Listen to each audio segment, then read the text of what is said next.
Welcome to the Once Upon an Island podcast. I'm your host, Wesley, and of course, I'm joined by my co-host, Mary. And today we are doing a deep dive, our third one so far, into Survivor All-Stars. After the Amazon and Pearl Islands, here we are at All-Stars. First, I do want to mention before we get into this podcast and talk about everything Survivor All-Stars, that on the Patreon, the Once Upon an Island Patreon, there are multiple Survivor story videos for the season already done. You saw Rob Sesternino's come out the other day. There are so many more. There's going to be 9 total this season, Mary. The patrons got to pick 7 of them. I get to pick one of my own, which was the Rob Sesternino video. And yeah. So anyone listening to this on the Patreon, though. So and Amber gets the 9th. Sorry. Okay, the winner always gets a story video. Okay, gotcha. My bad. So yeah, every season, I always have the patrons vote for who they want to have story videos of. They pick most of the story videos. The winner, no matter what, always gets one. So if you're listening to this on the Patreon, then you'll know that right now there are no story videos done. And you're like, what is this guy talking about? Well, that's the bonus of being on the Patreon. You get this stuff way earlier than when it goes on YouTube. So anyways, yeah, we watched Survivor All-Stars. Here we are just a couple days after watching the finale. What are your basic thoughts and feelings on the season, Mary? It's not one of my favorites so far. I will say it was a little disappointing for being an all-star season. I guess that's my overall thoughts, was that just a little let down, I guess. It started off pretty good. I thought it started off really well, but I just overall, I don't know, just kind of fizzled out. Yeah, I think fizzled out is the right word. I think I agree with you there on the general thoughts. It seemed like the season, I agree with you. They started off first off, started ridiculous when they were did the whole opening and there's they're getting a military escort for a season of Survivor. Military escort, just they don't even know there's 3 tribes. The people on the players on the boat aren't gonna realize, there's probably only 2 tribes of 6 this season, obviously. But it's the presentation of Survivor. It's why we love it. It's why it's so much better than other shows, because of how ridiculous, but also how serious they present everything with the editing and the music. It's wonderful. So the opening of the show is amazing. I do wish there was a marooning. If you remember the first episode, they just drop them off on the beach. There's no welcome to Survivor All-Stars. Yeah, that was a little weird. Which they've done in every season prior. I'm not a huge fan. They did this in Island of the Idols. Not a huge fan of when they just drop them off on the beach and there's no intro to the season. But yeah, no, I think my overall thoughts are the same, and I have a lot of reasons of why I think the it fizzles out. But let's go through this thing. We're gonna go through every part of All Stars. So similar to when I do a season review, I'll talk about every subject, like characters, thematic twists, the winner, stuff like that, and I give it all a rating. Well, this is not my podcast to do that. I have a season review video that I do for every single season, of course. So this is more Mary's point of view, though you will obviously hear mine because I can't stop talking apparently. And no. But I won't give my scores and stuff here. That's for the season review down the line. So I guess, where do you want to start, Mary? Do you want to start with characters? Sure, let's just start with the character. Okay, so let's run through the boot list. We don't have to get super detailed. Some of these people Mary has seen play before. Some of them she has not. She's never seen the first 6 seasons. I'm sorry, the first 5 seasons of the show. So from Borneo to Thailand. Right. So most of these players probably didn't ring a bell. Of course, you've seen some of them later, right? But you've never seen their first season. So, all right, Tina Wesson, gone so soon. I always liked Tina. I mean, I still have never really watched her play. So watch her play Blood vs. Water. Right. Besides that, but her season was the first season. So I feel like I haven't really watched her play. Whatever. Her winning season, yeah. Right. But I don't know, I just always liked her. She always seems to have a really good attitude and just the older lady you always just wanted to hang out with. Sure. She's cool. But yeah, she went really quickly in this season, so I didn't have. And it was almost like she knew, and it was just. She knew, maybe she didn't know, obviously she didn't know, but she wasn't surprised. I guess she wasn't completely blindsided by it. Well, you want some behind the scenes? There's a bunch. In fact, I haven't even shown you the secret tribal council that happened this season. No. Not the secret tribal council, but Shapira, after they won the first mini challenge, did a fake tribal council where Rob Sesternino was Jeff Probst and everyone else played a member of let's see, what tribes? Saboga. I'll show it to you afterwards. I'm surprised I haven't showed it to you yet. But anyway, so yeah, no, Tina. So behind the scenes, apparently she was during tribal council. The tribal council went like 2 hours because she just kept. The word's not sequester. It's like when you're filibustering the tribal council, trying. So she was working at tribal council. She was really trying to work it. But I think it was really telling when Jenna Lewis in the very first episode spoke on behalf of, I'm sure, many players when she said that winners gone, easy to convince people to get rid of them. Yeah. And then we have 3 tribes, and only 2 of them have 2 winners, and then the Shapira has no winners. And I don't get that. I think. If you're going to have... It should have been evenly distributed. But I guess if you only have 4, it's a little hard to do. But there should have been at least... In my opinion, they should have all been on the same tribe. And there should have been 6 of them. But I'm not... this is not a recasting episode. Right. There's... The 4 winners being split across 2 tribes, just... They were in a tough spot. I don't know if Survivor was prepared. It was pretty unfortunate for them. Yeah. So Tina went first, basically because she won before. There was no reason presented in the show except... She's a winner. She's a winner, and she left. Yeah. So, and I'm sure she wasn't a huge help in challenges or anything, but. Oh well. That's I think an assumption. Jerry. I don't know. Jerry was on her tribe, and Jerry greatly disliked Tina after Australian Outback. For anyone who's watched that season would know that. So it makes sense, but also it's like within the context of just this season, it's almost like you have to watch the previous 7 seasons to get the full context. Right. Because we move on to Rudy Bosh, and like. He only has like 1 or 2 funny lines this season, but in his first season, he was like every episode hilarious. Well, I mean, that didn't surprise me because he's like the old guy that just got voted out immediately. He's 75. I mean, he was injured too. Well, his foot was injured. So I think that actually the dirty water he drank actually did affect him. I'm going to drop a bunch of behind the scenes stuff that I've found out. Of course, this is all through the grapevine, but Rudy, that dirty water he drank that said won't affect him. And I think it did actually. After he got voted out, it affected his stomach. Oh, his stomach. Well, sure, it's going to affect the show isn't going to present every single thing, as you may know. But yeah, I like when he gets voted out and he said, I think he says something like, they better not see me out in town or something like that because I got friends. He basically threatens everybody, which is hilarious. That's a little weird. In Borneo, he does the same thing. Like, if they vote me out, I'll break their kneecaps or something like that. It's funny. It's not meant to be. Is he trying to joke? He's joking. Okay. It's his delivery. He does it all the time. Okay. Just this season, you don't get enough of Rudy to really get that if you haven't seen his first season. But yeah, gotcha. I know it's a hard one to judge. So here we go to Jenna Maraska, the third boot. Not really booted. She quit. Right. She quit. She had a feeling her mother was going to pass away, and in fact, I think it was like 8 or 9 days after she left the game, her mother did pass away. So good call by Jenna to leave. Sucks that she even was on the show though, because her mother was already in the state she was in. But you know, you can only, it's a tough position. I don't envy it at all. Right. No, I thought the whole episode, whatever, that whole scene was pretty. They did a really good job of it. I think.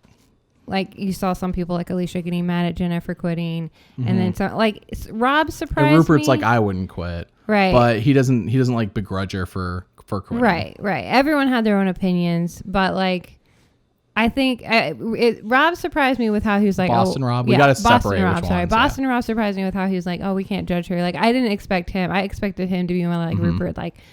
You know, she shouldn't even be here or why she's here, whatever. But he was like backing her up on her decision. Well, I think Boston Rob wouldn't quit.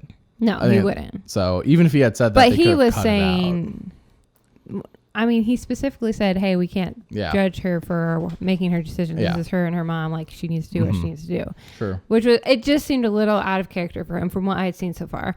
And I think, was it Amber that went over and hugged her or? I believe it was Amber.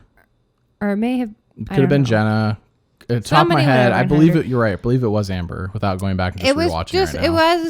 It was sweet, and I do agree that it was a difficult situation. I don't know what I would have done. I probably would have stayed home, honestly, if it was my mom. But you just never know. You just never know. So, interesting episode. No, I mean she said she had a feeling, and I mean she was right. Yeah. So, you know that gut feeling you get But you do see a lot of people's real character or whatever come out in a situation like that.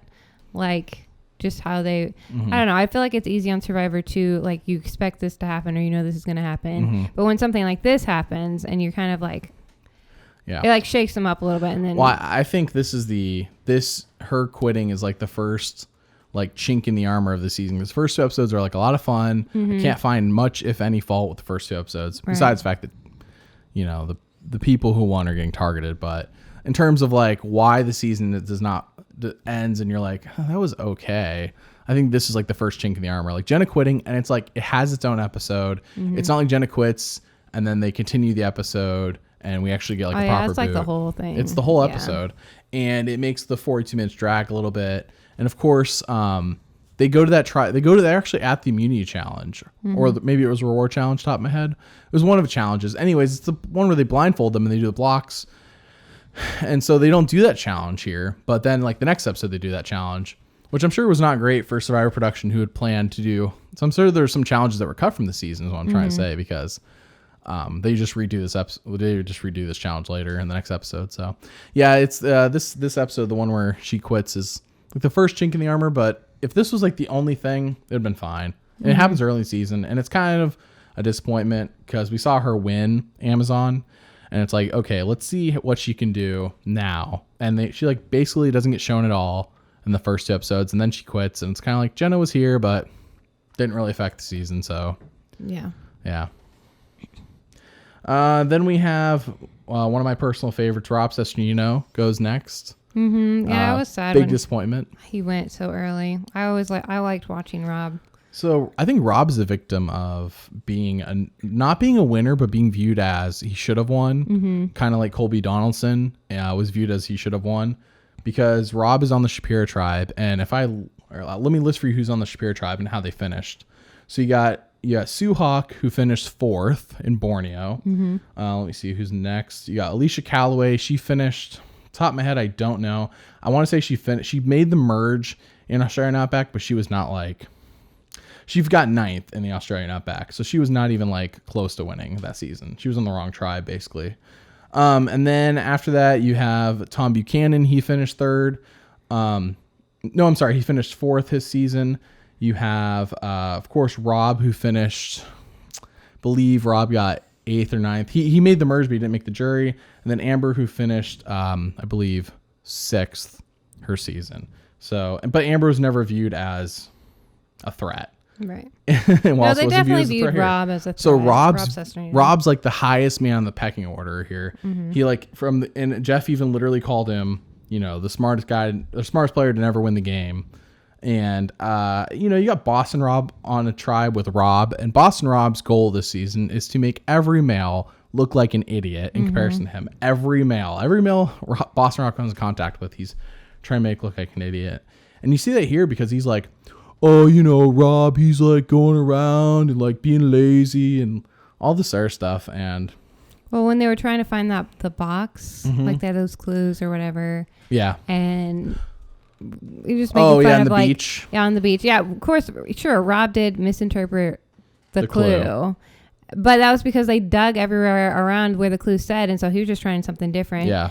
But he like really made fun of him for that. Boston Rob did. Yeah, Boston Rob did. So yeah, I think they just picked on him because he was so smart and did so well. And he didn't really click with anyone in his tribe. Like, he never really... I think he made it... And it didn't seem like it. And this, to me, is the first time we see Boston Rob screw up. Thankfully, for Boston Rob, Cesternino wasn't on the jury because he, like, made that alliance with him. It was shown, like, almost right before tribal council. And he's like, you're safe. And it's like, there's no need for him to make that deal with Cesternino when he's just going to turn around and vote him out. Right. Like, and he knows he has the numbers.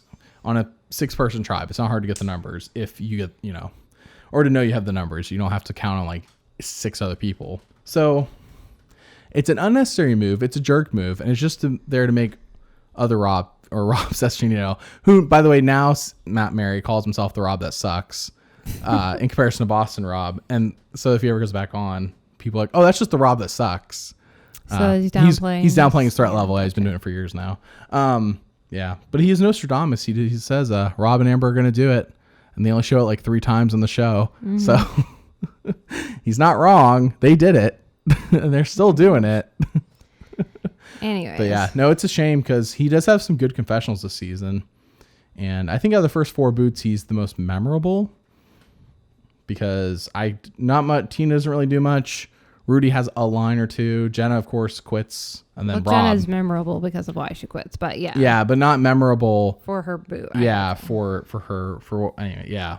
Just memorable she quit. Right. Yeah. So, yeah, it's a shame. Rob doesn't come back. By the way, I forgot to tell you. Tina, of course, comes back in Blood versus Water. So we won't see her again until season 27. Rudy never plays again. Jenna never plays again. Sesternino hasn't played again yet. Hopefully he will. And then we get to Richard Hatch, who is the boot after. So after Rob, they did a tribe. They got rid of Saboga, right? Yeah. Is that what it's called? Yeah. So Saboga gets separated into 2 tribes. They get separated into Mogo Mogo. Absorbed. There you go. They get absorbed into Mogo Mogo and Shapira. Yeah. So not that truly affects the next boot. Just it's important to know that after 4 episodes, that's where we're at. So yeah, next boot's Richard Hatch. What'd you think of Richard? I mean, he's annoying, and he be honest. Is annoying. Mainly, why is he he's annoying? I just think that it was almost like he just didn't want to play the game. Mm-hmm. He just went to hang out on the beach and not say anything or do anything. Mm-hmm. It was really weird. Like, I hadn't seen him in his other season, but it didn't seem like normal Survivor behavior, especially for an all-star. Yeah. I don't know. I just thought he was kind of strange and I felt like he had something. Maybe? No, I honestly felt like he had something going on, like mentally, like his mom just died. I have no idea what's going on in his mind because he doesn't really say anything except, "Oh, I could win, or I could help, or I could do this," but I'm not going to. I'm just going to sit there. So Richard is very egotistical, is the word. Oh, that's the word. He's very full of himself. He is. Yeah. No, he is. I mean, okay, unless he's like secretly humble behind closed doors. No, that's not what I mean. He's openly egotistical, and you see it in Borneo. You see it from the beginning in Borneo all the way to the end. But the difference between here and in Borneo is in Borneo he's actually like nice people. He's making friends with people. Here he's like almost a caricature of himself. He's like he's like taking all of the worst traits about him from Borneo, or all the most outlandish traits, and like just doing that. He's getting naked from the beginning. In Borneo, he didn't get naked till like top of my head, episode 6, 7. He like halfway through the season, and then he cuts it out after like an episode or 2 because people are starting to get annoyed. Here, he doesn't care. He just gets naked because everyone knows him as the guy who got naked on Survivor. Yeah. And so I think he's been known as the king of Survivor at this point. There's been no season 40 yet. So he's the king of Survivor at this point, and everyone knows it. Everyone wants to get rid of Richard Hatch. He's the biggest name in the show. So he goes in probably knowing he has 0 chance, which I think is fair to say. I think he goes out unanimously here in the first tribal council he attends. So I'm not saying anything you're saying is invalid. I'm saying I think he entered the season knowing he had no chance, but this is in a time before now where it's like Tony entered Winners at War with, in many people's minds, no chance, but pulled it out. That's like a rarity. That's like completely different. I don't think you can compare that at all, because Tony went in with all winners. Richard Hatch is not going in with all winners. No. I think every winner here has a huge disadvantage. Yeah. But I think even if Richard Hatch didn't play again until Winners at War, he would have gone with a huge disadvantage because he's Richard Hatch, is my point. Like he was like the name of Survivor for quite some time, which is hard to grasp now, but back then it made a lot of sense. Sure. He's on like the cover of magazines. He's doing all these appearances on TV. Like the first season got the most publicity out of all the seasons, and they like the finale. I think had like 50 million people watch, which is insane. So my point is that everything you say about him is true, but I think he was almost like just screwing around basically and not trying to win. That's what it seemed like. That's what I mean. Yeah. Because of that, not because I think he has a mental issue or his mom died or something. No, I mean, like I'm not saying that he has a mental illness or that he had some. I'm not even saying that he had some personal thing. This premiere had 33 million people, by the way. I'm just saying that it seemed like the way he was playing, it was like he wasn't there. He wasn't there for... he wasn't there to try to win. Right. Yeah. And that's accurate. That's all I was saying. Sure. Yeah, he goes home 6-1, so he didn't even get... not a single person voted with him. Yeah. Even though that people were pretending like, oh, maybe we should get rid of Colby instead. No, it was Richard. So, it's unfortunate because if you watch this and you've never seen him in Borneo, you just think, well, this dude's a jerk. Kinda, yeah. How does he ever win? How does he ever pull out a win? And it only makes sense when you watch Borneo because this is not, I mean, it's Richard, but it's just not the same gameplay. So fair enough. We move on from Richard to Sue Hawk, who I think was pretty much exactly the same as in Borneo. You just got less of her here. And you, of course, have the incident that I think we need to talk about. With a capital I. So I think this is the second chink in the All-Stars armor. Mm-hmm. And basically, can you explain what happened? I mean, in the previous episode... The one where Richard went home. Yes. They have a challenge where they have to, like, basically wrestle each other off. No, do they wrestle? They just have to pass each other. No. They don't have to wrestle. They have to, like, grab flags.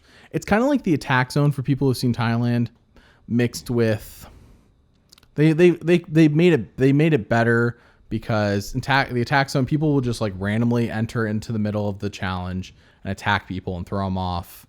But here it's called a battle bridge, and everywhere else there's like these small balance beams that people are walking on. So you have to pass people on the balance beam, and unless you were at the battle bridge, you couldn't like fight each other. Basically. Yeah, there's no fighting unless you're at the battle bridge. Right. I think it's important. So Richard Hatch is naked as he always is. Yeah, and every challenge just like rips off his skirt. I'm assuming that no one really said anything, or else he wouldn't have done it every time. No, it was more like, oh, there's just Richard. That's how it was in 2004. So anyway, so he's naked, but he's having to pass people on these small bridges, whatever. Mm-hmm. Sue is on the boards, but she decided she wanted to go on the one that Richard was on. Yes. Knowing that he was naked. Mm-hmm. And so she knew he had to pass her, and she knew he was naked. Yes. But I mean, it still doesn't excuse Richard. Apparently, anyways. From what she said, because we couldn't see it on TV. Right. Yeah. I mean, we couldn't see what she was describing. Couldn't see exactly, yes. But basically, he rubs up all against her while he's naked and, while passing her on the balance beam. Passing her on the balance beam. And it's very degrading and very awkward for her. And so... She claims in this episode that he gyrated, I think was the word, which I thought was a big word for Sue.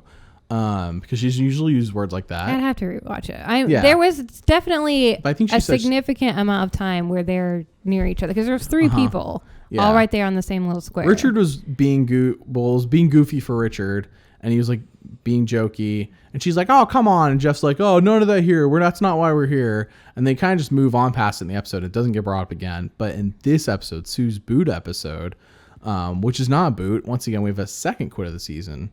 She it hits her or something. I don't know what happens. Well, it starts out with the whole episode with her being moody and not talking and not drinking and not eating, not answering questions, whatever. She's being very, very discouraged. I don't know, emotional. And so then she keeps bringing up how she's upset by the whole thing. She's crying.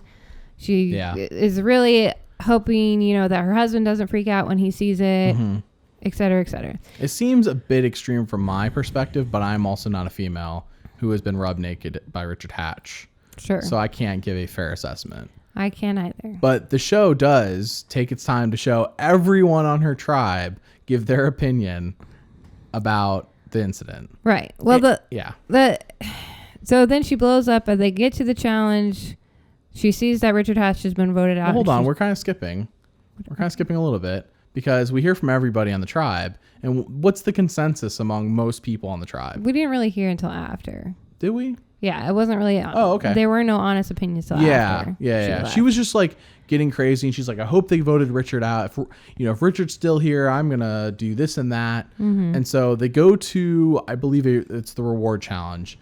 And then Richard is voted out. So it seems like, okay, well, Sue should be fine that this happened. But Jeff tries to ask her in a not so sly way. He's like, so I heard there was I'm paraphrasing, but I remember he said the word kind of because Sue throws that back in his face. He was like, I heard there was kind of an incident or kind of an issue. And she's like, not kind of Jeff, not sort of Jeff. I was violated. And it's just a dark moment. Yeah, basically that it was just her being really, really angry and upset at what happened and letting everyone know. Yeah. And so then she quits. Yeah. But people's reactions to her quitting, yes. I think it came out that some people said she was faking it, that she just wanted to sue CBS. Like, I think Rupert was the one that said that she told him she was going to sue and how much money she was going to get or try to get. And it seems like a consensus on the tribe, and I can't speak for every single person what they said because it's been a while since this episode happened. There's so many episodes this season, by the way. I think the season has the most episodes with like 16.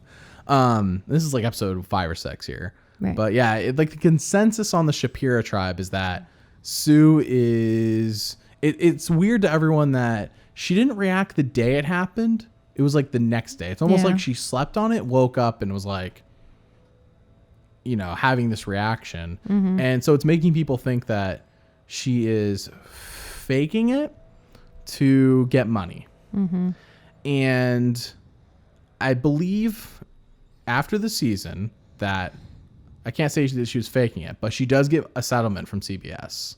Once again, I do not have an article to link you to on this. I'm sure you could Google it. It's pretty public knowledge because I believe she also gets breast implants from this money. Do not give me a look like that, Mary. That's conjecture. That's not conjecture. I'm actually 99% positive on that one. I did some research on this incident before because I was very curious as to it. But everyone here who's listening, free to look it up. I could be wrong. This is just from what I remember looking up. So this is the whole incident is a very dark moment for the season. Yeah. And they do continue to do the reward challenge after she quits anyways. Right. Jeff gives them the option. Yeah. He's like, do y'all want to sit down and talk about it and get our feelings out kind of thing? He's like, do you want to have therapy? Or do you want to play? Split up the reward evenly between both tribes. Right. Or we can do the reward challenge. And only one person says, yeah, let's do the split up thing. And who was that? Do you remember? I don't remember. It was Jenna Lewis. Oh, okay. She's like, yeah, let's just split it up. And everybody else like, no, let's just do the challenge and have fun. And so it's like... Get back to the game. Yeah, during the challenge, everyone's like overly positive, in my opinion. Almost like a reaction to Sue's negativity, but... Well, people even on other tribes who... On the other tribe. Who weren't there with Sue to see her breakdown or whatever, just thought that her reaction was just so overwhelming. Like, you could have said this thing. Jeff. Yeah, she was very angrily pointed at Jeff. Like, you could have expressed your concerns or stated what happened, a lot more, I don't know what the word I'm saying is. Like, just... I want to say refined, but that's not exactly what I'm going for. But basically, I think when you're just that emotional, you're not really able to. I guess. I don't know. Keep it cool. I haven't been in that situation. In my opinion, I think she was entering the challenge with the intention of blowing up on Richard. Like, most probably anticipating that Richard was still going to be there. And it was going to anger her even more. So she probably had a thought in her mind, Richard's still going to be here. I'm going to blow up on Richard. I'm going to make this whole thing. She's probably going to quit either way. Yeah. But she was anticipating Richard was going to still be there. So when Richard doesn't show up, she has all this built up anger. Yeah. Who does she unleash it on? Well, none of her tribe mates, because they didn't do anything to her. Not the other tribe. Why would they be responsible? The only person that she could possibly lay it on was Jeff. And that's who, and because he asks like a question, he's like, and you could tell he didn't even really want to ask the question, kind of probably anticipating, production probably told him what to expect. Right. And he just gets it laid on him by her. And it's not a moment I wanted to dwell on too much, but it's another one of those things that just brings the season down. The whole thing. But the first half of the season is still fun. Even though the Jenna quit and Sue quit, this first half season is still generally fun. We have ridiculous things like Rupert building that shelter for the challenge. Yeah. And he's like, we can build a log cabin and do it underground. And Jerry's like, isn't this a bad idea? On the beach. On the beach. Yeah, underground on the beach. And Jerry's like, isn't this a bad idea? And no one speaks up in support of her. And Ethan's like, I wanted to, but like my target's already too big. And she's like, okay, well maybe it's just me. And so they build that shelter and the guy comes to judge their shelter. And do you remember what he said, Mary? He just said, I don't know. He didn't speak English. No, he spoke to Jeff. Yeah, he did. Right. Okay. I don't remember then. Well, he spoke to Jeff. No, was all I remember. Yeah. Well, he wasn't really talking to the tribes because his goal is not to give away what is judged. But him and Jeff took maybe Jeff 20, 30 steps away from their camp. Jeff asked if he would stay there. And he's like, no, not at all. Because it would fill up with water. Yeah. And like that night or the very next day, sure enough, it rains because this season just rains a lot. Mm-hmm. And yep, the whole thing just gets flooded with water. I don't know. That wasn't funny to me, though. It was funny. Sad. Jerry's like, this is horrible. Yeah, it would have been horrible. Ethan told me that was his 30th birthday. Yeah. By the way. Mm-hmm. He's like, that's how I celebrated my 30th birthday, with the flooded shelter Rupert built. And Rupert's like, that was the dumbest thing I've ever done in my entire life. Yes. Rupert went from like, it's crazy because these Pearl Islands are shot only like 3 months before the season, 2 months before the season. And Rupert goes from like being a perfect angel who could do almost no wrong. You know, everything's told from his perspective, to this season where the story's not from his perspective. And all of a sudden Rupert has flaws. Yeah. And it's like, it's the same guy. It's just now, I think now we're getting the true story of Rupert. Though to be fair, I think in Pearl Islands, he still gets the end. Or a more balanced. And wins if he gets to the end. A more balanced. More balanced Rupert, yeah. Because now he has his pros and cons. But yeah. I mean, so stuff is still, I mean, it was pretty funny, but stuff is still happening this season. Shapira is having a lot of fun the entire pre-merge. Mm-hmm. So no matter what your thoughts are on the people on the tribe, they're just having a lot of fun. So it does bring a positive energy through the pre-merge. So yeah, let's move on past Sue. Next is Colby Donaldson. What did you think of Colby this season, who you didn't see his first season? I haven't seen his first season. But no, honestly, this was a little bit rewarding for me. His vote off. You did see him in Heroes versus Villains, but he was a different Colby there. Yeah, I didn't like him in this. I don't think I really liked him much in Heroes versus Villains either, but I definitely did not like him in this one. In Heroes versus Villains, he was like, he would tell Jeff, he's like, yeah, let's get to the challenge. Jeff's like, hold on there, Colby. I'll say when the challenge starts. Mm-hmm. And then challenge starts, and Jeff's like, all right, who you sitting out? And Colby's like, I am. And Jeff's like, really? Oh my goodness. Yep. So you've only seen Colby in his not great season. I mean, this season's okay. No, I just thought it was the whole setup for him getting out. Like he's trying to tell Sheehan how to play her game and how he's like, I don't respect people who float, basically. Yeah. He was not, which is ironic coming from the guy who ends up floating in Heroes versus Villains to 5th. Well, maybe he learned something from Sheehan. That's what I was saying. Yeah. No, he just was really domineering and kind of rude, and so he's really full of himself. He totally thinks he's controlling his game in the tribe, and he gets voted off. And I thought it was kind of cool. I think Colby's a victim of coming out of a season where he was one vote from winning. Had he had a different final tribal council performance, I think he wins Australian Outback. That's how close he was. So here's this guy who comes out of the season, and people are naming their kids after Colby, Mary. This is not a joke. I saw the stats the other day. It is insane. The name of Colby, like from 1960 to like 2000, was like a regular little, like it was really, really small in the graph. 2001, it like spikes like this high. 2002, it's still pretty high, and then 2003, after that, just like dips right back down to where it was. But people name their kids after this guy. He was not Richard Hatch, but pretty dang close. Gotcha. In terms of popularity. So, well, he was not popular on this one. Well, I think in this season, he came into off the high of that. Yeah. And everyone's saying Tino won because, and this is factual, Colby made the wrong decision if he wanted to win, where he took Tina instead of taking the other guy, Keith, where he would have easily beat Keith. So I think that some of that context is important. Like watching the first 7 seasons is so important coming to this one for a lot of these people, because it's like, I don't get the hype around Colby, but it's like, I think Colby right here is built on the hype of Colby. Yeah. Which is a mistake. Right. But he doesn't realize that as he's sitting there berating Sheehan for her gameplay. Yeah. As she goes on to finish, I think 5th or 6th this season. I think 6th. Yeah. Sure. So. No, it was satisfying. That's all I was going to say. Yeah. And I think that was interesting, where in the very first episode he said, I don't trust none of you sons of guns. And everyone laughs. Mm-hmm. And then in his boot episodes, Kathy's like, Colby doesn't trust me. Or she says, I don't trust Colby, something like that. Where it's like, it came full circle on his boot episode. The whole trust thing. I think she was saying, one of the things that I thought she was saying, which I thought was interesting, was how she was saying because of Colby was fostering this sense of distrust with all of the members. Yeah. And so she was hoping to get some trust, get some alliances going, but felt like she couldn't because Colby was keeping everything at bay. Yeah. Yeah, I'm sure she was right too. Kathy's a smart person, and you see that in her first season more so than here, but she's smart, so I trust her assessment on that. We then get to, in my opinion, no, this isn't the last boot, the pre-merge. That's that's Jerry. Ethan this season, still great. More like Charlie Brown. But yeah, you did kind of have to feel sorry for him. He was like, he had a target as soon as he stepped on the beach. He made the furthest out of all the winners. He's the 8th boot. Yeah, he did. Because his tribe won. Well, no, he was on Saboga where they kept losing. He survived. Right. I'll double check, but go ahead.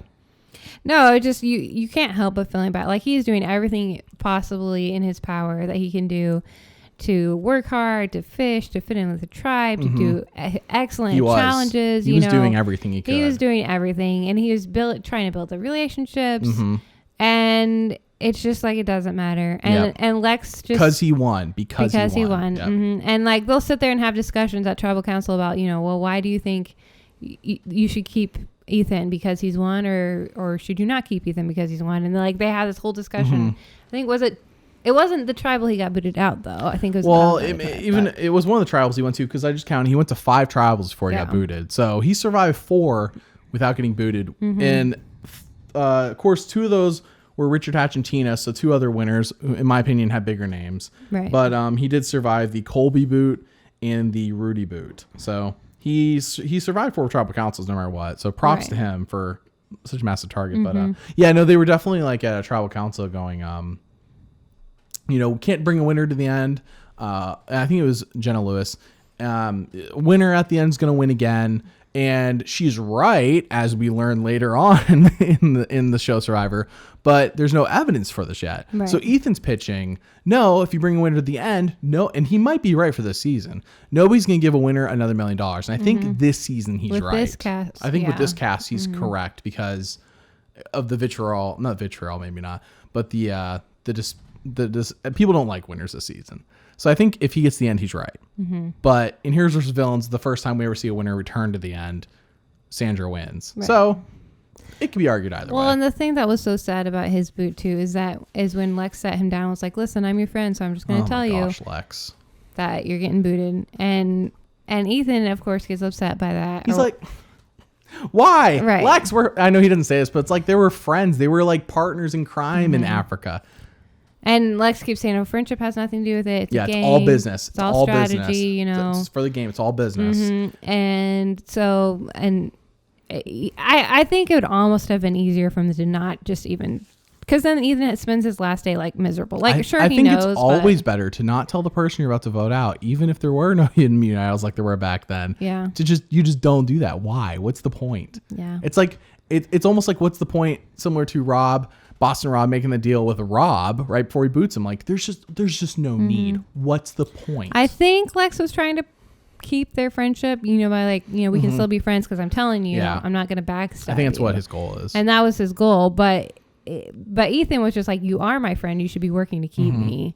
And anyways, it was just another one of those things that was just like, Like, well, icky. to me, it's kind of but it's not like we have not gone full blown yet. That's later in the season, in my personal opinion. There's a turning point, but there's little chinks in the armor. You could say this is a chink in the armor. The armor's still holding solid. We still have a pretty good season in our hands. Yeah, I didn't say it collapsed. The boot order's not amazing. I just said I didn't like it. Yeah. I didn't like how Lex did it. Yeah, well, so you wouldn't like Lex in Africa because in Africa he does the same thing, not to every person, but I believe to 1 or 2 people at least. He does it to at least a couple people there, and it never goes well. And you think he would have watched Africa and thought, okay, I'm seeing on television how this didn't work out in my favor. So when I play next time, I shouldn't do this again. But I think Lex also falls victim to everyone saying Lex should have won this season. I like Ethan. I'm glad he won, but Lex dominated the season. Like Colby dominated the season. So they get this like whole robbed goddess is what it's called. Like Rob Sesternino got robbed supposedly in their season. So I'm not saying that Lex, like Colby or Richard, was riding on that. But I think that he may have thought, I played a pretty much flawless game the first time. Let me just repeat. Because it's in this season, it feels like he's just repeating himself in Africa a lot of the time. Which, yeah, so we'll get to that. But no, I agree with you. It's not great to see him do it to Ethan. It's like, you guys were friends in Africa. And it's like, why can't you work together now? Like, just don't bring Ethan to Final 2. If that's your whole thing, just bring him until it's no longer beneficial to your game. It's still beneficial here. Ethan probably would have stayed. Ethan has nobody. He would have stayed loyal to Lex. Yeah, Ethan's a loyal guy if you're in alliance with him. Even as we learn in Winners at War, he'll stay loyal, even if you don't have the numbers. So, anyways, yeah. But Ethan this season, even though it's Charlie Brown, I think he was fun. He was maybe not fun, not the right word. He was good. I liked him this season. I have a little bit of a bias. I just feel like I didn't see him enough. Sure. But it wasn't the Ethan show either. Yeah, exactly. Yeah. But I think he ate a shish kebab this season, and that's not kosher, he said. And he's Jewish, so taking big steps. But he said it tasted delicious. He said it tasted delicious, yes. Or something like that. Okay, so our next boot is Jerry Manthe, who was simply happy that she beat Colby this season because Colby got this hero's edit, even though he did some villainous things to Jerry in their first season. So here, Jerry got the one up on him, and she's the last boot before we merge. A long pre-merge, by the way. But before merge, they did that whole try to switch things up. Oh, yes. Good point. So, well, can we talk about things we liked about Jerry before we talked about why she got booted? Sure. So anything you like? What did you think about Jerry? You've never seen her. You did see her in Heroes vs. Villains. Even you may not remember her as well. I vaguely remember her from here. It's been a while since we've seen that season. Yeah. I don't know. There's times that I like Jerry and I think that she's smart and she's a good player. And then there's times I'm just like, what are you doing? I just don't. Well, what was a what are you doing moment here? Her whole sitting around at camp, which lots of players sit around at camp, sure, and don't do anything. And that's fine. But then her complaining and attacking other players around camp for doing the same thing that she's doing kind of thing. I don't know. I just don't get her social game. I think there was a few people this season who complained she was lazy around camp. Except unless they were already doing something, then she wanted to help them, or maybe she wanted to finish what they were doing. And it's funny, and it's not and so it's always questionable. Are people just repeating what they saw in Australian Outback? Because, and I don't think so in this case. Because the same thing she was accused of basically in Australian Outback, of being generally lazy, being a jerk to the guy who's actually a professional chef by making better food, stuff like that. You see some similarities between that season and this season. So interesting. I think she's an interesting person. I think she's more fun in Australian Outback and more fun from top of my head in Heroes vs. Villains. Here she's there's just so many characters this season. Yeah. And the edit is so not focused on the people who don't win that it's it's a shame because I really wish we had longer episodes simply for more character moments. Just for character moments. I don't need more strategy. There wasn't really a lot of strategy happening sometimes. So, yeah. Yeah. I like Jerry this season. I think it's funny when they do, you may have missed this and also you didn't watch Australian Outback, but they do there's a challenge. And I like when they do these, where it's the history of Survivor and they ask them questions. Yeah. Mm-hmm. And it's it wasn't who had the beef jerky in Australian Outback. And the answer, I think, was Kel. And she said it at camp, Kel had the beef jerky. Kel had the beef jerky. And it's actually funny because that's never been confirmed. So I guess if the show says it here, I guess it's confirming it, even though even today people still debate. Because in the show of Australian Outback Mary, there's this guy, Jerry accused him of having beef jerky, but we never saw any footage of him with beef jerky. He was just accused, and he did act a little suspicious. Well, if they're asking it as a trivia question, it's part of a challenge. Well, I know. I'm wondering if that means it's 100% confirmed because the show has never come out and said Cal had beef jerky. But I guess by making a trivia question at this point, it's and the trivia game did not feel fully fair. I guess it's because it's any question about a season where these people were on, it's obviously they can't miss that. Though Tom didn't know what country he went to in Africa. Yeah. Which was hilarious. So, I'm both tribes should get this right because one tribe is Lex, one tribe is Tom. Nope, Tom didn't know. He didn't know what country he was in for 39 days at least. I think that tells you a lot about Tom. Tom's hilarious. In my opinion, in a lot of ways. So, no, Jerry doesn't really get a big focus in this season. But she one-ups Colby, which is what her goal was. And yes, so why did she get booted? It's a great question in this season. So they tried to do a change up on the tribes, and everyone had to take off their buffs and repick new buffs. And Jeff acts like it's a merge. Right, he acts like it's a merge, and he's take off your buffs. And then they're so we're merging? Everyone's merge because there's only 10 people left? Right. Or, I'm sorry, I think there's 12 people left here? Yeah. So basically what happens is the tribes say exactly the same. They just switch. Yeah, everyone draws buffs for Shapira and Mogo Mogo. And so everyone that was previously on Mogo Mogo is now on Shapira, and everyone from Shapira is now on Mogo Mogo, except for Amber. Mogo Mogo. Mogo Mogo, sorry. Yeah. Except for Amber, who's now on Who's Mogo now Mogo. on Mogo Mogo. Oh, no, she's on Shapira still.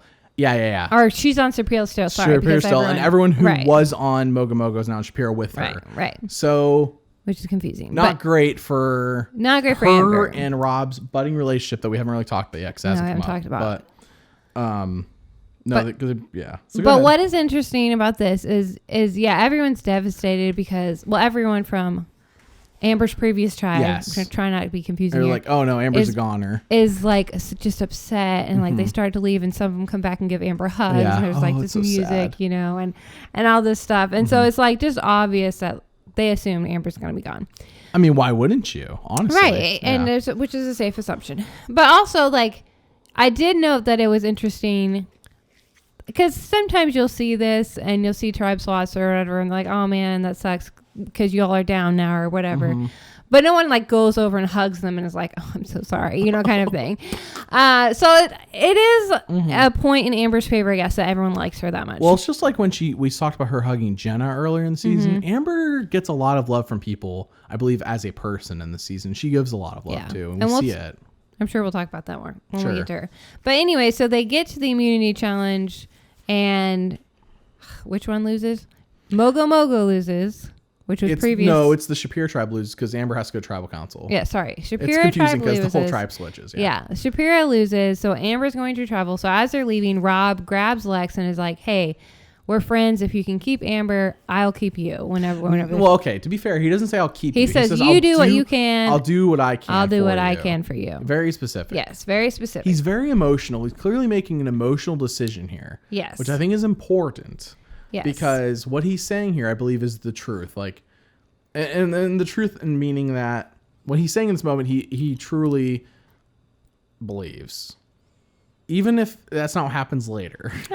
We've seen Rob lie convincingly constantly. I'm going to tell you that I've seen every season of Rob and have analyzed Rob. But at this moment, yes, he's truly desperate for Amber. He's truly desperate. And I get that. Yes. And but this is not some ploy he came up with where he's like, I'm going to screw Lex. No. But when Rob is desperate, he will say anything. Kind of, And then he doesn't care. And then he will not uphold his end of the bargain if he doesn't have to. Yes. No, I agree with you. It's just, okay, in Marquesas, this had never been seen. And obviously he hadn't won Redemption Island. Yeah, no, there's no emotional side of Rob in Marquesas. And then Redemption Island hasn't happened where he won and basically controlled the board like he was playing chess. But I think it's important because so he tells that to Lex. Lex upholds his end of the bargain. They get rid of Jerry. Yeah.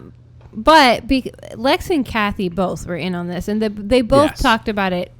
It seemed like to the weighted out pros and cons, yada yada. Yeah. And they are both on the same page. Of, hey, we want to do a favor for Rob. Yeah. We want to be on Rob's good side. Which is a theme this season. Everyone wants to be on Rob's good side for some reason. Yeah, everyone likes Rob. Like everyone seems to be friends with Rob. I think it's because after Marquesas, Rob made good with everybody in real life, and then they come into this game. Because it seems like they all have connections with him without why even. Else? Yeah.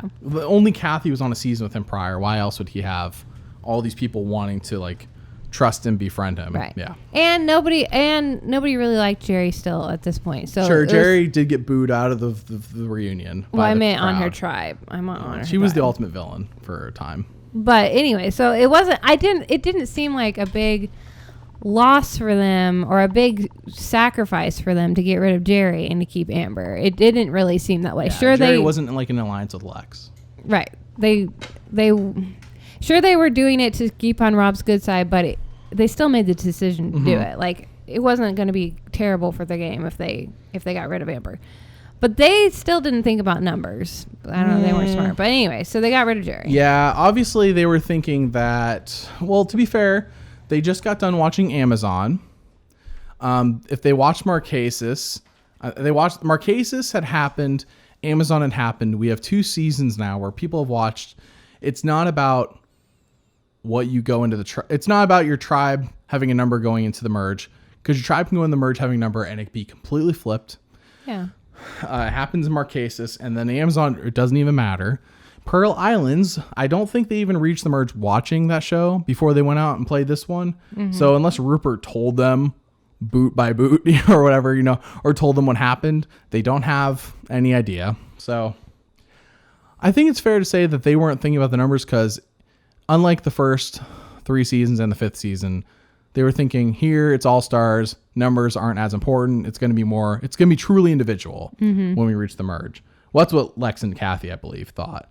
Little did they know that Rob plays like it's at seasons 1 through 3 and season 5. He hates anything being unpredictable. So we move on to the next episode where they merge. Mm-hmm. And in my opinion, this is the episode. And it was a really lame merge. It was a really lame merge. And this is my opinion is the episode where things go downhill. And it's not just because of Lex and Rob. Mm-hmm. I believe that we reached the merge and it's like kind of like, okay, we had a long pre-merge. I think it should have been a bigger jury, honestly. Mm-hmm. But and merged about 2 episodes sooner. So Ethan and Jerry should have made the merge and been on the jury.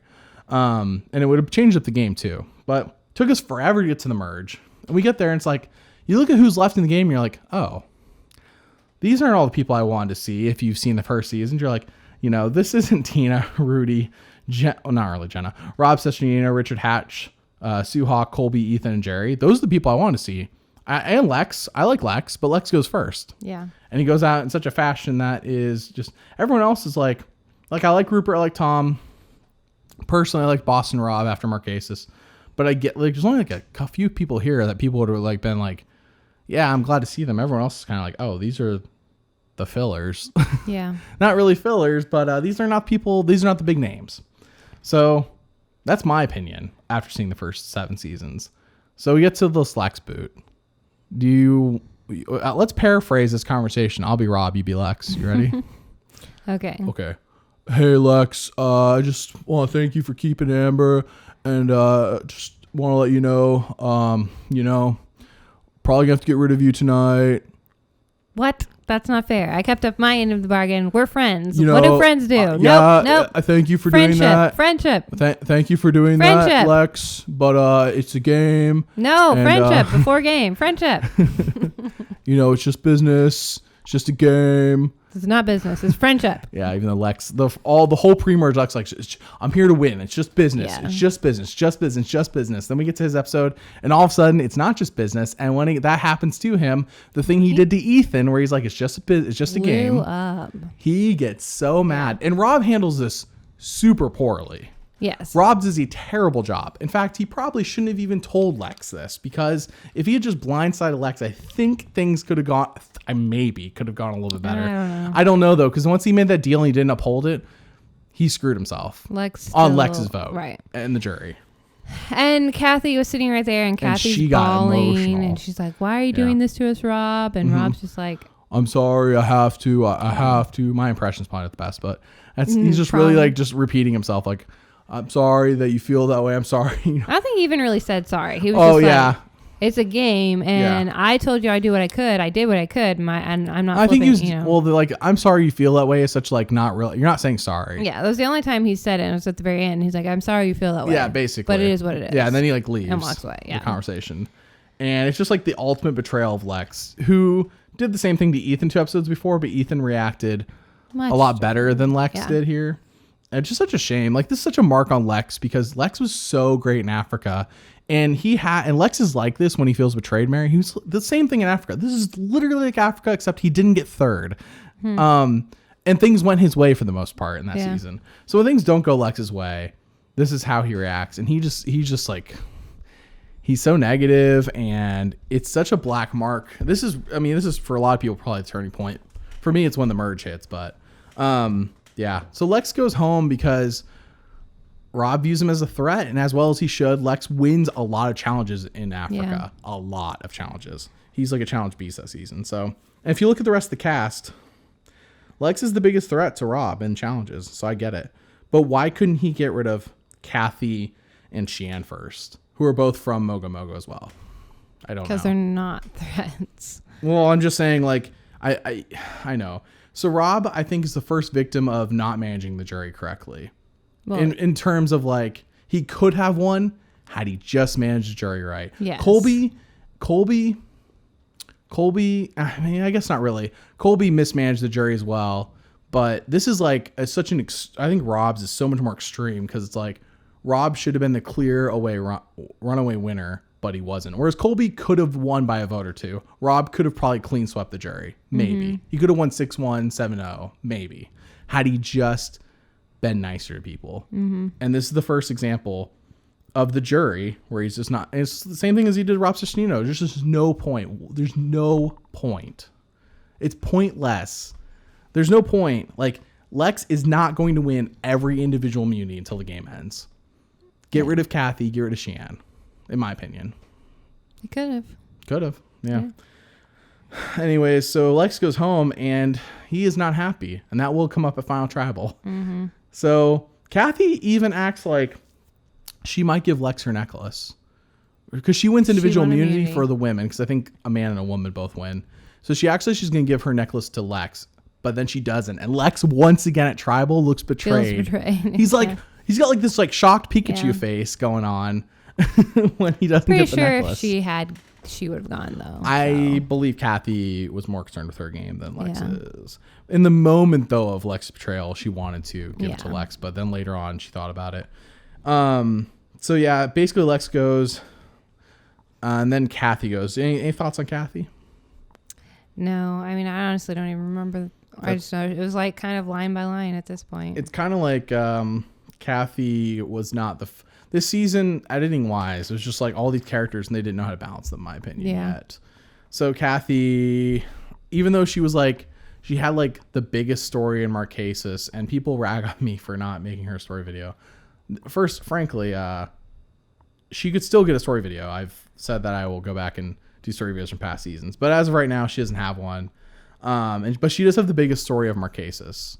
And so she's such a focal point there that here, once again, just like with Lex and many other people who were focal points, there's not the focal point anymore. And it's kind of like they don't really work as filler people. And all the people that were like Alicia in her season was a filler person. And here she's like, she makes it so much further and just, I don't know.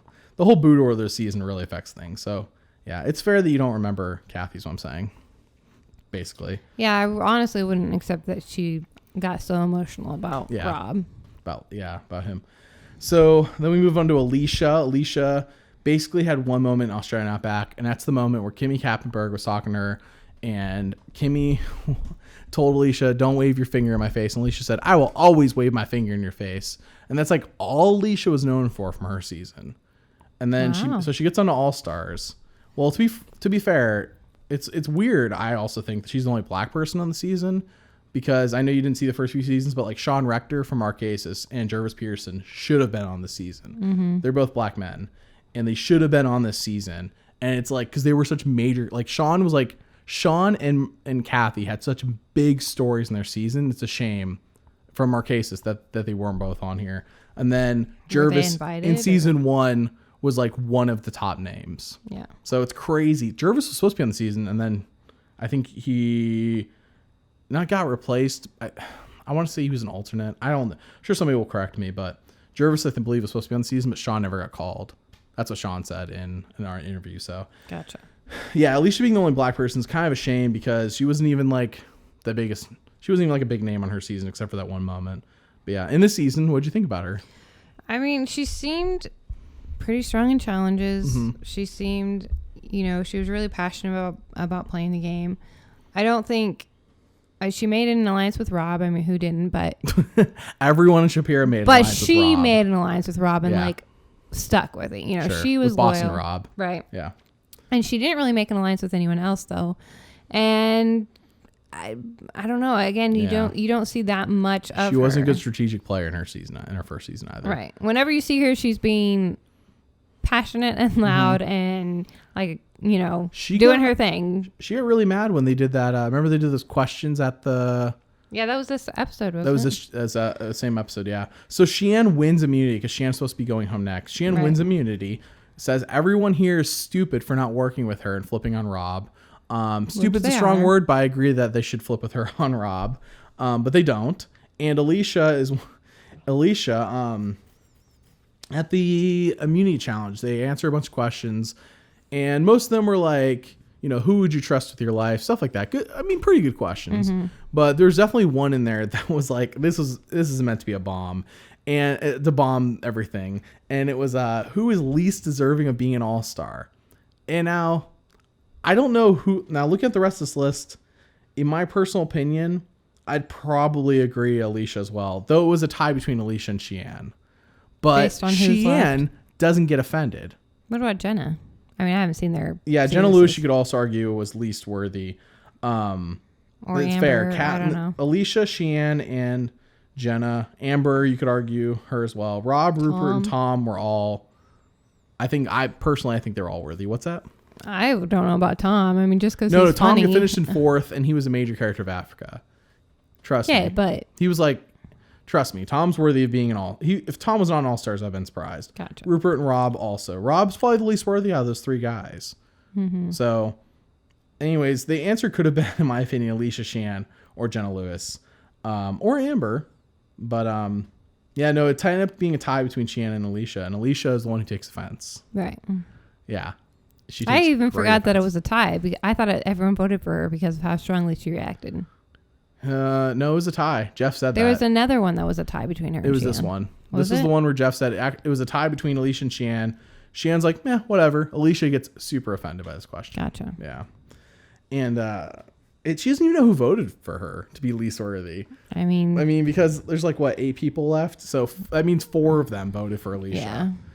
Yeah. Or 3, or it could have been 3-3 tie between her and Sheehan, and then 2 people voted for somebody else.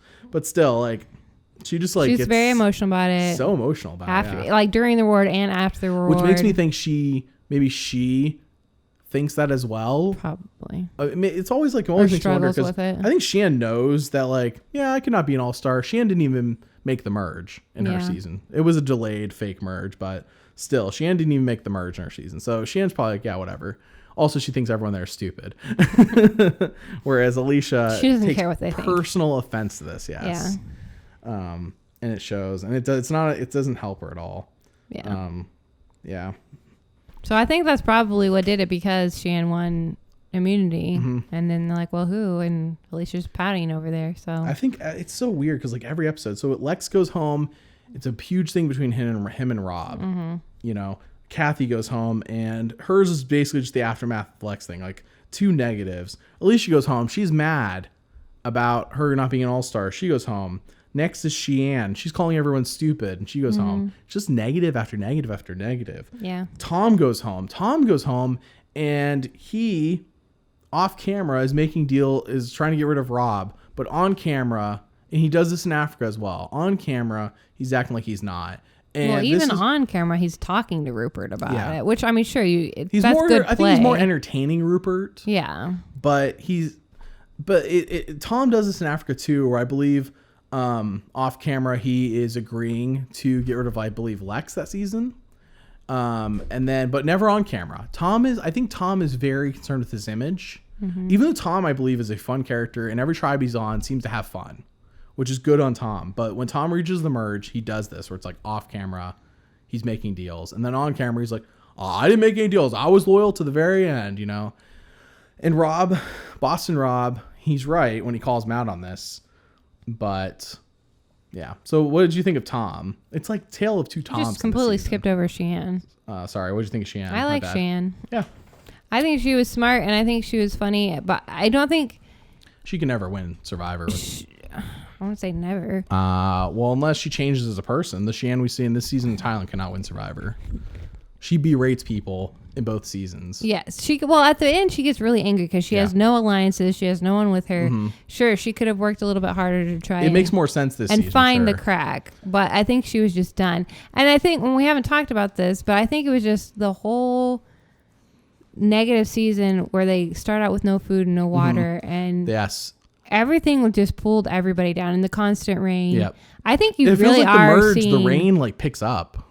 They're always in the shelter. They're always in the shelter. In the merge, they're always in the shelter. I just honestly think that this brought out the worst in people is what it seemed like. And I don't really blame her for just getting so mad at them for making dumb decisions. Because no one will see with her that Rob and Amber are not taking you to the final 2. obviously, Yeah. obviously, these people who are making out at night and cuddling are not going to take any of you to the final two. But Tom, Rupert, and Jenna are so loyal to a fault that they can't see it. They're blinded. That's why which is why Tom is off camera saying, "Yeah, let's get rid of Rob," but like won't actually commit to it. Yeah. No, I just think she's a really smart player. I don't think she needs to improve her social game for sure. But overall, I think she's really smart. She's good at the challenges. I thought she was pretty funny. I liked her. So here's my opinion. I like Cheyenne as well. She never plays again. In fact, in a recent interview, she said she hasn't even watched Survivor since All Stars. So I think it's interesting. But here's what I think, because we're about to move into the final five. And I think this is the most frustrating to watch. Tom, Rupert, and Jenna not flip on Rob and Amber. Because I believe Rob wins immunity at final five, so they could have got rid of Amber. And I understand she's probably not the biggest target on the board, but like you have to break them up. Vice versa. I think Amber won. Didn't she? Amber wins, I think, final four. Oh, you're right. Sorry. And Rob wins final five. I remember final five. Rupert tried. So here's what I think. I think that these three are followers, which is why Rob has carried them this far. Not carried, but has brought them this far in an alliance. And I believe they lack leadership, because if one of these three, I believe, was a leader who could make the other two feel good, because I think they needed to feel good and feel like what they're doing is not morally wrong, not going to make them look bad to America.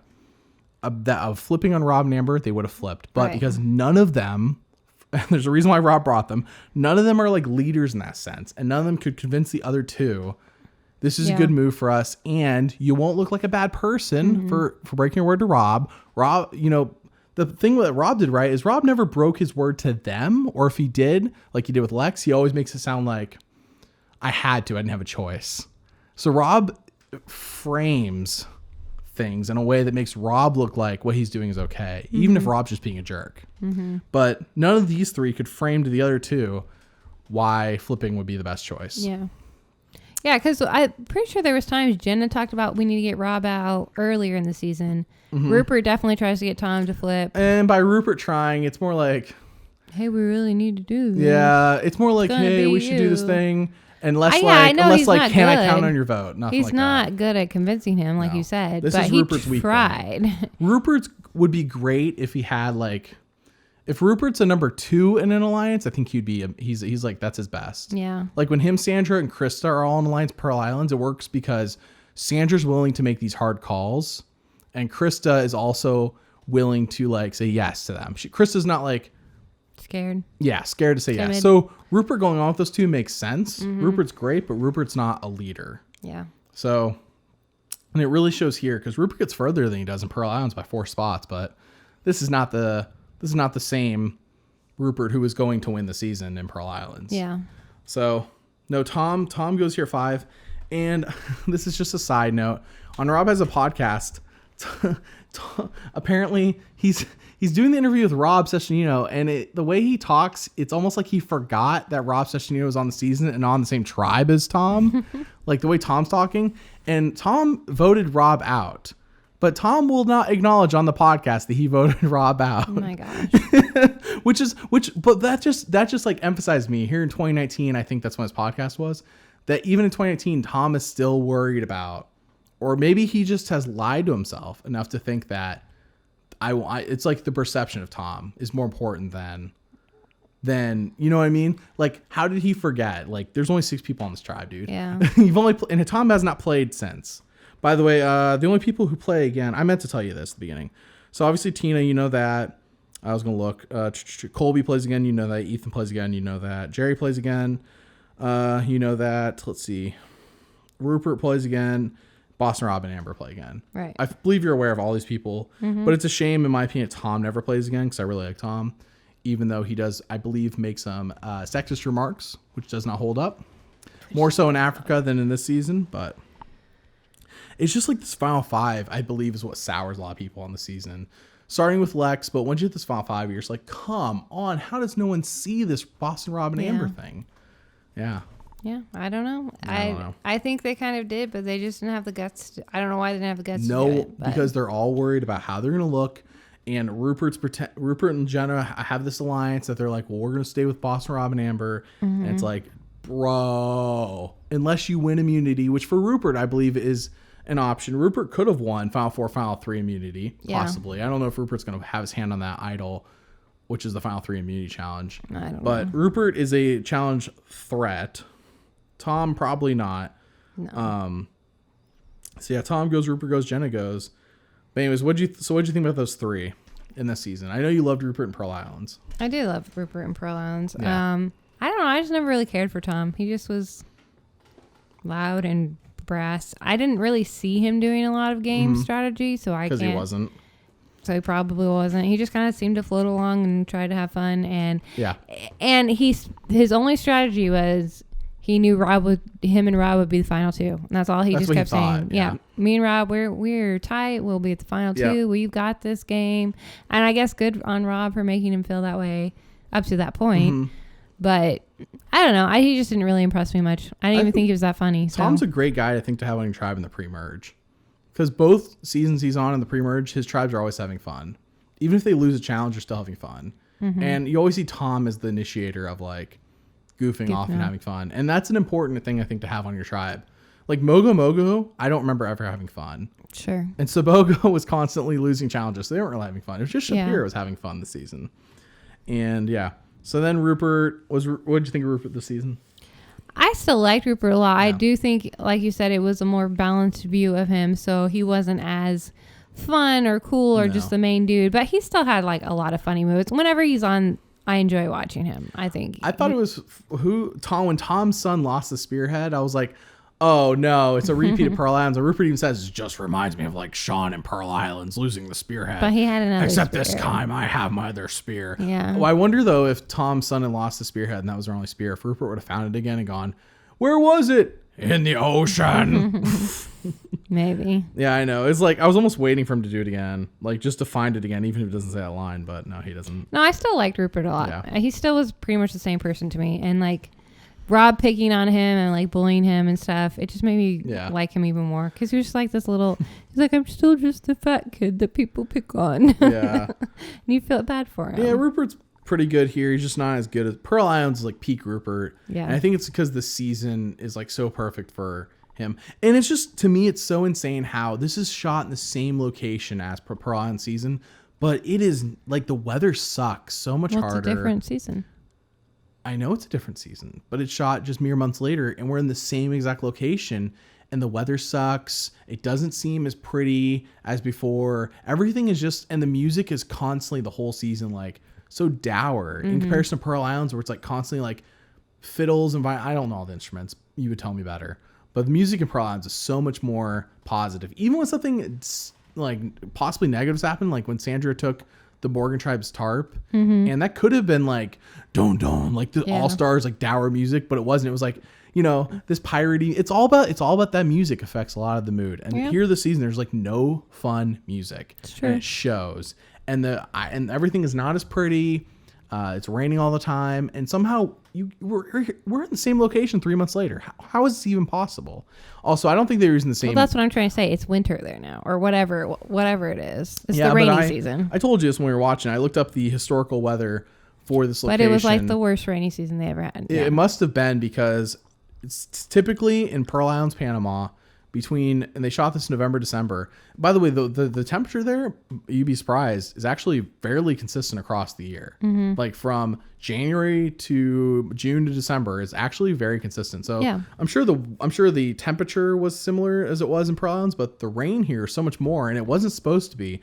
November, December is like a normal months of rain, whereas October is their super rainy month. But it almost seemed like October carried on into November, December. Yeah. It just, or maybe there's just, because June, July, when they shot Pearl Islands, was supposedly supposed to have as much rain as this season, but it didn't. Like there was rain, sure, we saw some rain, but it was not like this. Well, you can never predict the weather. I know, and but in like Survivor production, like what were they supposed to do? Like these are months where it's supposed to be okay. Yeah. They didn't shoot in October, so it sucks because it affects so much. But it's like, it blows my mind how we're in the same exact location. But it's like, it's music, it's editing, it's the boot order, it's the the controllingness of Rob. But he like Rob brings the right people along, he can basically get his way. Yeah. And that's what happens this season, and then later on Redemption Island, he just gets his way when he has the right people that he can, basically followers. Yeah. But he doesn't have leaders when he has followers. Yeah.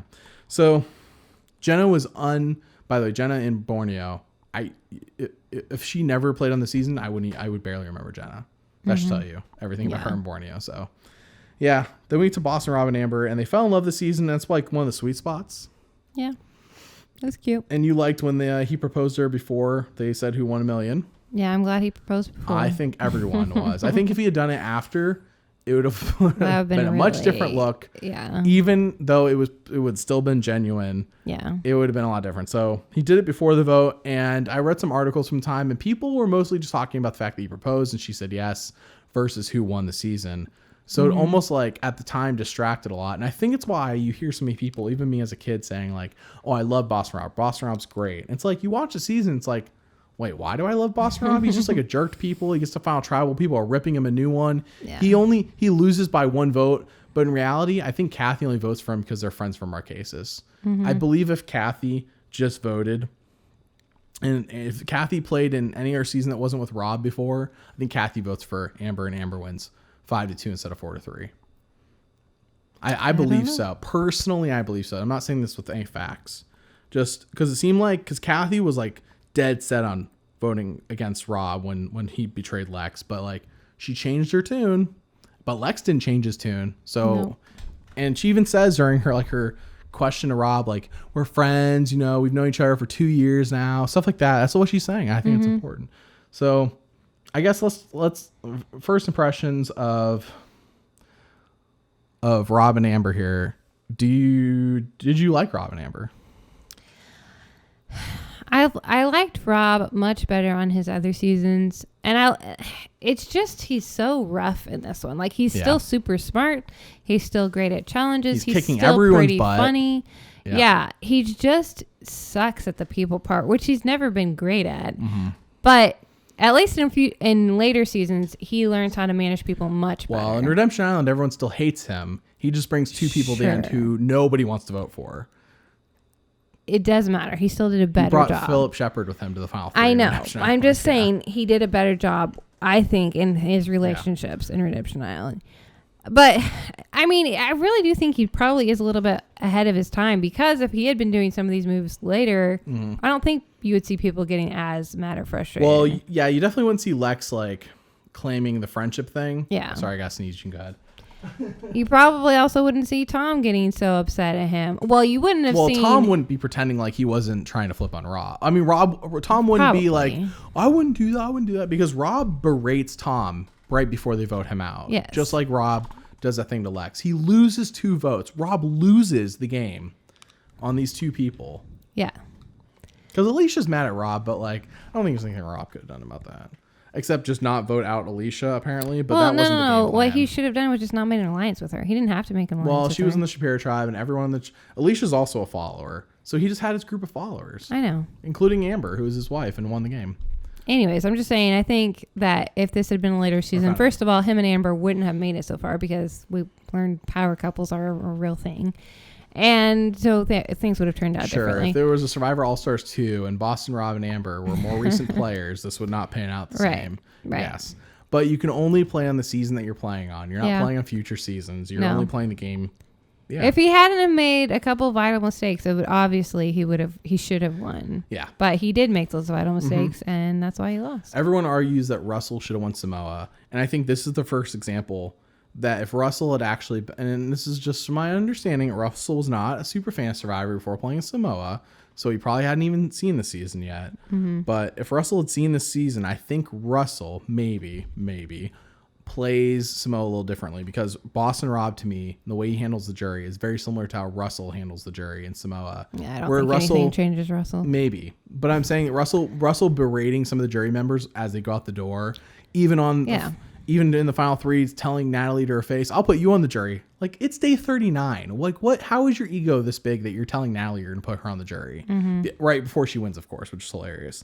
But like Rob here isn't saying anything like that, but he is like, he's making Lex feel like crap going out the door. He's making Kathy feel like crap going out the door. He made Alicia feel like crap going out the door. Though, in my opinion, there's nothing he could do to make Alicia feel better. She was mad because she was going home before Tom, Rupert, and Jenna. Yeah. And she thought she was going to go further. So Alicia, I think he was never going to get that vote based on how he had to play. Sheehan goes out the door, and Sheehan actually genuinely seemed like she was the only person there who was voting based on who she thought just played a better game. And like Sheehan was actually the most emotionally detached from her vote in a good way. Yeah. And so she's like, I think Amber played the best game here because, and this is me paraphrasing, basically Amber let Rob do all her dirty work. And Amber got to be the good person to the end. And Amber was hugging people, and Amber's befriending everybody. And it's almost Amber played the Natalie White game before Natalie White. Just befriend people and be nice to them and let somebody else do all the dirty work. Yeah. And you get to come out of it with clean white gloves. Yeah. Tom's vote, he didn't have to berate Tom out the door. He does get Rupert and Jenna's vote. So he gets Rupert, Jenna, and he gets Kathy's vote. Kathy, I believe, is off friendship. Rupert and Jenna is because he held true to that alliance till Final Four. And so Rupert and Jenna were okay with that. Right. Because they agreed. Well, knowing moving to my opinion of Amber, knowing that she won, I was watching more closely, and any hints, right? Yeah. Anything that might point to it, because she is just so quiet in this season. She doesn't do a lot. She doesn't make a lot of waves. She's pretty much. She doesn't do a lot like Rob does. Yeah, exactly. Yeah, but her way of playing is. And like Sheehan said, she does it in Australian Outback. It's completely all relational, and and you could tell like when everyone on the tribe hated Sheehan and wasn't talking to her, wasn't doing anything, she was over there braiding her hair and talking. Yeah, good point. And so she was constantly like everyone loved her. Everyone loved her. No, I think we should circle back. That's a good point that when we watched it we noticed. But you're right, because like Sheehan was going out the door, like there was almost no question. Sheehan's gone next because she didn't win immunity. Rob won't have a conversation with her. Rupert won't have a conversation with her. Not serious conversations, at least. The only person to have like an actual conversation to even entertain the thought of working with Sheehan was Amber. And I think it's just those small moments that they probably don't put on TV because there's not as entertaining to watch. Right. The Amber was probably nothing doing dramatic all about it. Season, I imagine. Yeah, I really think she was. I really think so. And I think that's part of her character, but I do think it's part of her strategy too. I really think she just knew that was her best her strength, and she went with it. She's a good balance to Rob in real life. She really and in this game, but like they basically need each other. Because when Rob goes to Redemption Island, or maybe it's Heroes vs. Villains, I think it was Redemption Island, where he's like, I know Amber tells me be more patient. He's like, I'm learning, I'm working on it. But Amber here, she's like patient the entire game. Like you never see her get mad or crack, and she doesn't really have any reason to. Everything goes her way. And she was the one that was trying to convince Rob to keep Lex. Yeah. She was like, I just don't know if that's a good move right now, which it made it sound like emotional. You know, he saved me, we should save him. And he's like, oh, don't get emotional, don't get sad. But really, it really strategically would have been smarter. Strategically have been smart. I think Rob lost that vote, as we said, but I really do think if Kathy goes and then Sheehan goes and then Lex, I think even though Lex would be mad, Rob wouldn't have had that conversation where he's like, it's, I have to do this to game, blah, blah, blah. I feel like Lex would be more understanding. He'd probably still be mad, but I think he would still vote for Rob at the end. Right. I think. Yeah. If Rob didn't have that conversation and he eliminated Kathy and Sheehan, he's like, look, I have this alliance. You're last man on the totem pole. And Lex is like, hey, I saved Amber. He's like, yes, and I saved you as long as I could, just like I said I would. Yeah. But in this case, like he didn't even save Lex for one vote. Like, come on. It was like Lex is not winning every individual immunity. Right. So, yeah. So that's my thoughts on the characters. Sure. Well, so overall, out of 10, what would you give this cast of characters in this season? You just gave like a look. I don't know. Like they are on paper. It's a good group of cast. So, I mean, it's like an 8, I guess. No, it was not an 8. Don't even lie. Okay. It was not 8. You're just saying an 8 because on paper. No, how was it on the show? If it's still an 8, that's fine. It just sounded like you said because it was on paper. No, it's just there were so many characters that I feel like, first of all, you didn't get to know just... You didn't get to know the winner. There was no real winner edit. But anyways, you didn't get to know many people except for Rob and his group, I feel like. And so I don't know if that's more editing or characters. Like the characters themselves were fine. Yeah. I think. And were probably really good for the show. That's where my sounds like you're doing a lot of like, well, I'm sure they were fine. No. Like the characters themselves were good players. They were good characters. They had good moments. I have more of an issue with just like you said, some of the editing and some of the just negativity that pervaded throughout the season. So I don't know. It's hard for me to tell. So not on paper, what would you give? Like actually how it was on TV, not on paper. Would you still give an 8? It's fine if you do. I still give it an 8. Okay. So characters get an 8. What would you give the winner of the season out of 10? I guess 7. 7. You give her a 7. Wow. Mm-hmm. I feel like I need to go back and listen to your old scores because this seems maybe I'm getting seems like nicer. Getting soft in old age.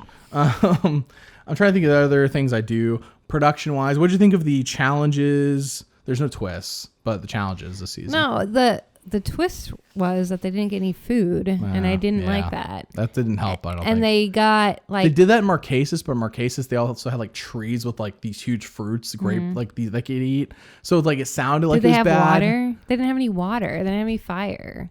There was like 2 days where they didn't drink anything. They had a water, so they had a well, but it was full of dirty water that they had to boil, but they didn't have any fire. And even when they went to tribal, Jeff's like, you ain't taking any fire from tribal. Fire. Yeah. So because back then, part of the selling the show was we're really going to make them starve this time. Right. You know.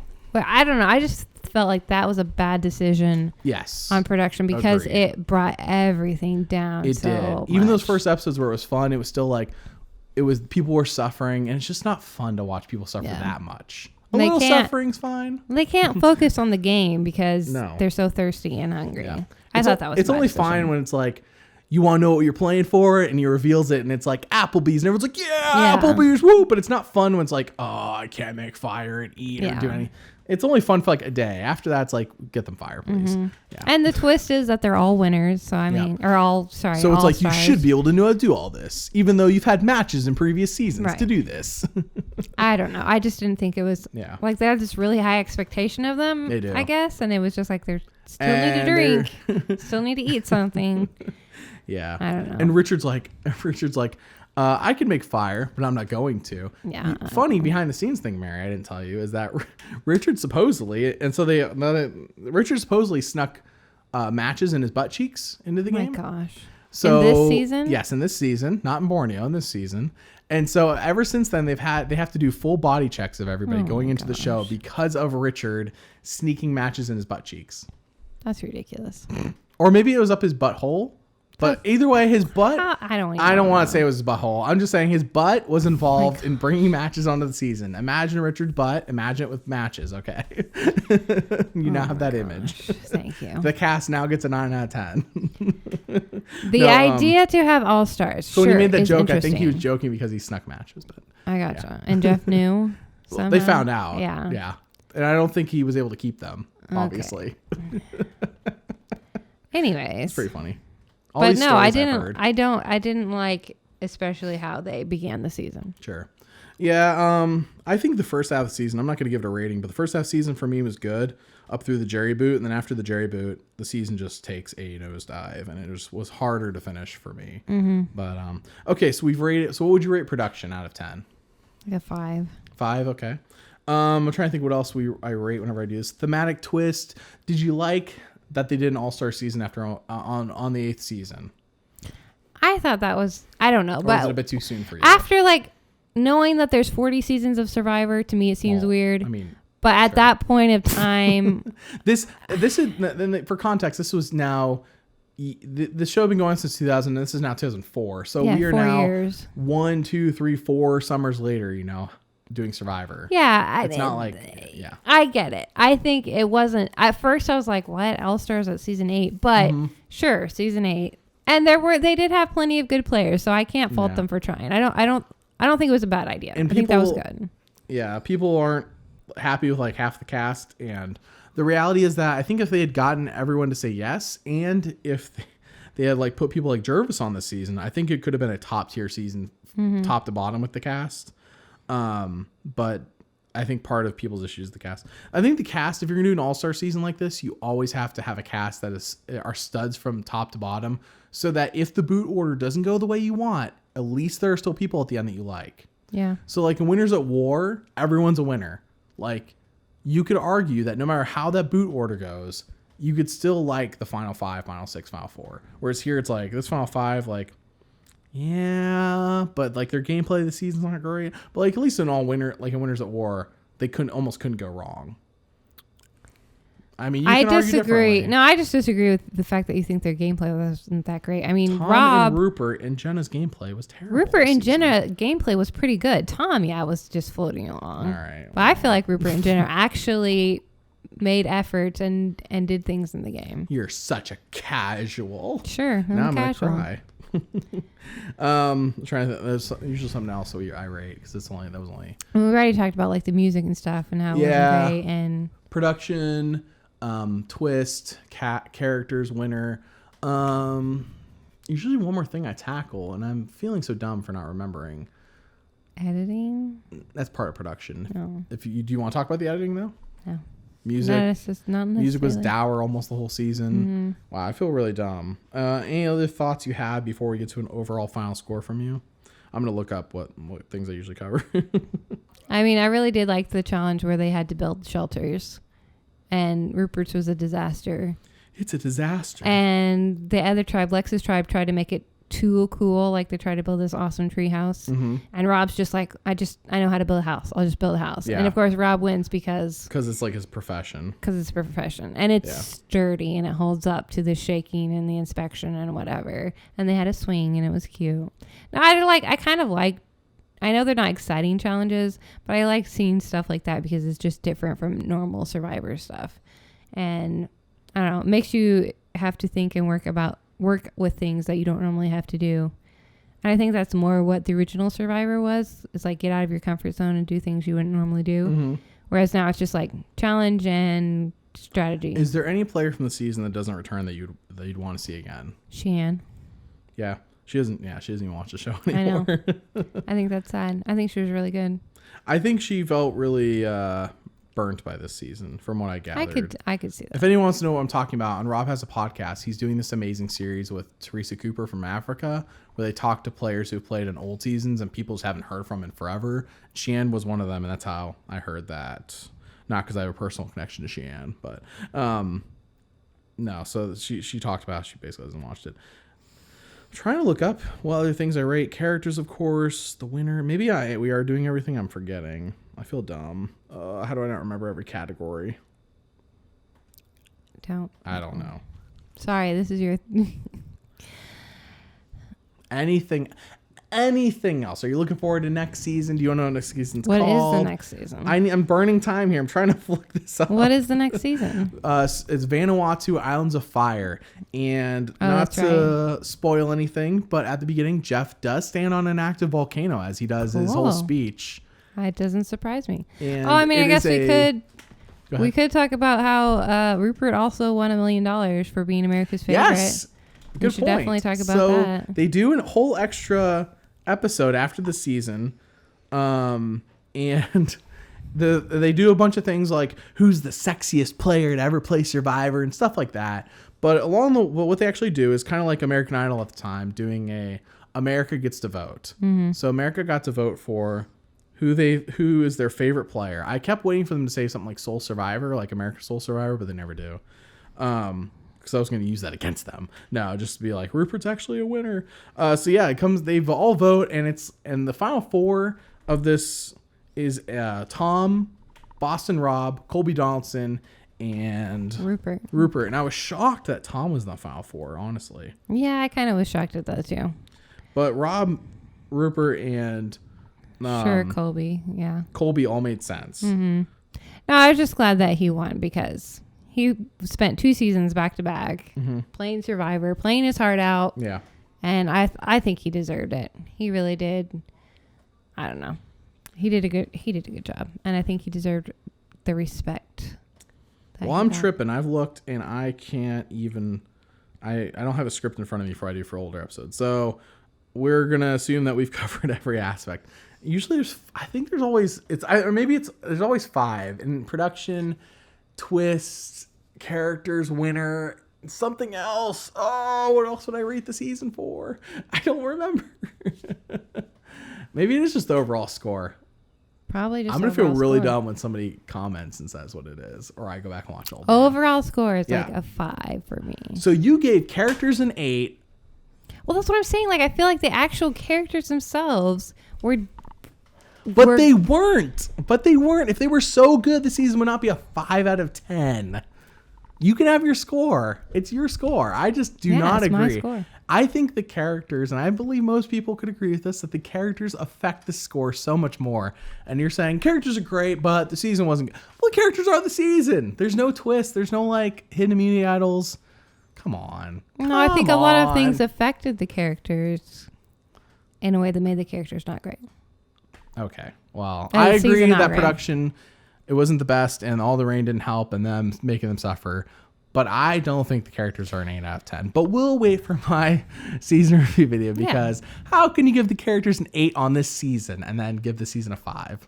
Get out of here. Sucked. You're fired. You've been fire me. Officially fired until the Vanuatu deep dive. Then you're back on. Oh, okay. Yeah, so next season, all new players. Mary does not know the winner. So we, unlike the past couple seasons, you knew Jenna was going to win, right, in Amazon before okay. So you've known every season who the winner. This next season, you do not know. You also don't know the season after Palau. You could know the Palau winner, but I don't think you do. Because they're on Winners of War, probably. No, they were not on Winners of War. I will not tell you anything more. Okay. So yeah, the next season, Vanuatu, is going to be another men versus women season. They're bringing that back. Oh. So hope your hype level is ready. All right, everyone, thanks for listening. If you got an hour and a half in, which is how long this is, thank you. So many story videos this season. Hopefully, even though All Stars is not, in my opinion, that fun of a season, hopefully the videos will be fun. So, yeah, I look forward to it. And do you have anything else before we end this whole shebang? Thank you. Thank you for listening. All right. Thank you, guys. Talk to you later. Bye.